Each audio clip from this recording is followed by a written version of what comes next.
So, this was posted by Freedom Lover. The Privy Council advises the PM and Cabinet on matters of national and international importance. They include members of Cabinet, former ministers, and individuals of prominence.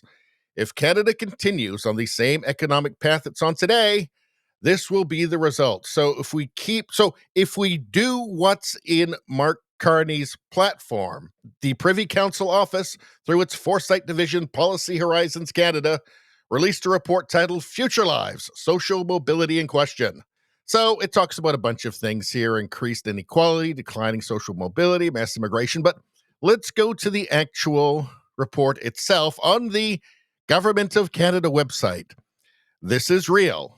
This is a real thing. This was published on the 7th of January of this year, 2025, on the Government of Canada website. This is not on some far-right blog. No. This is on the Government of Canada website. This is what the government is telling us that they're doing to us. Future Lives, Social Mobility in Question, Policy Horizons. Let's see. So what is this thing? So they're basically painting a scenario of what will happen if Mark Carney gets elected, because it's just a continuation of the Trudeau policies, only supercharged. The scenario below paints a picture of Canada in 2040 in which most Canadians find themselves stuck in the socioeconomic conditions of their birth, and many face the very real possibility of downward social mobility. While this is neither the desired nor preferred future, Policy Horizons strategic foresight suggests it is possible. So if things continue down the same path, all of this will happen. And this is a report by the government on their own website. Let's see, in 2040, pursuing post-secondary education is no longer considered a reliable path to social mobility. Well, is it now? I don't think it even is now. In 2040, owning a home is not a realistic goal for many. That's right now. Intergenerational wealth. People see inheritance as the only reliable way to get ahead. Society increasingly resembles an aristocracy. We're not very far from that right now, are we? People's mental health may suffer. Don't worry, though. I'm sure Carney will give you medical assistance in dying if you find living in his country depressing. People's mental health may suffer. More people may struggle to afford rent, bills, and groceries. The resulting stress could worsen mental health challenges. Well, it's already pretty bad right now. Workers may seek greener pastures elsewhere.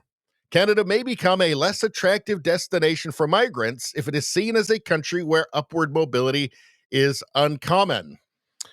More people in Canada, including recent immigrants, may emigrate to jurisdictions where they perceive upward social mobility and or higher standards of living are easier to attain, even if they are not.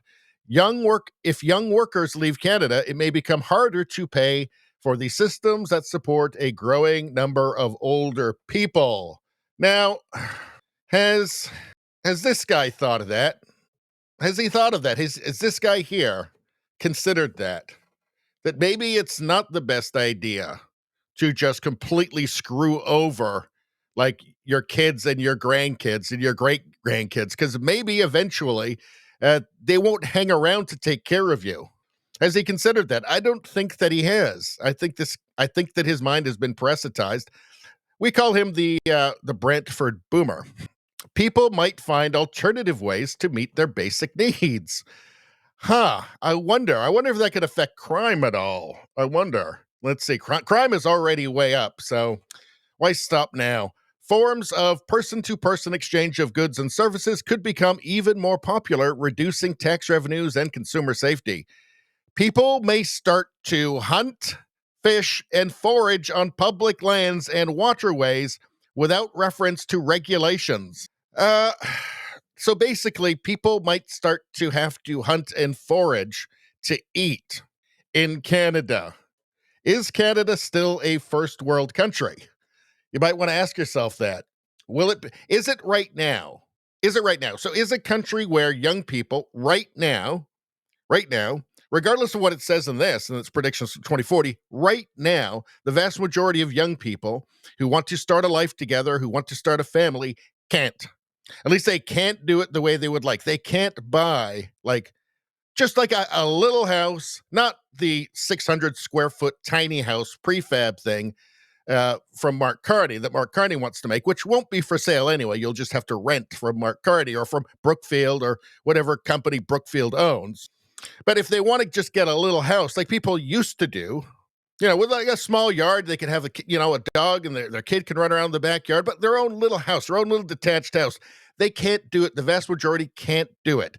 It doesn't matter how hard they try, how hard they work. It's too expensive. Even if they wanted, live 3 hours away from work and commute 6 hours a day, it's still too hard in too many places in Canada. So that sounds like generational damage to me, right? Do you still qualify as a first world country if this generation, this new generation that's trying to start their lives, can't afford to?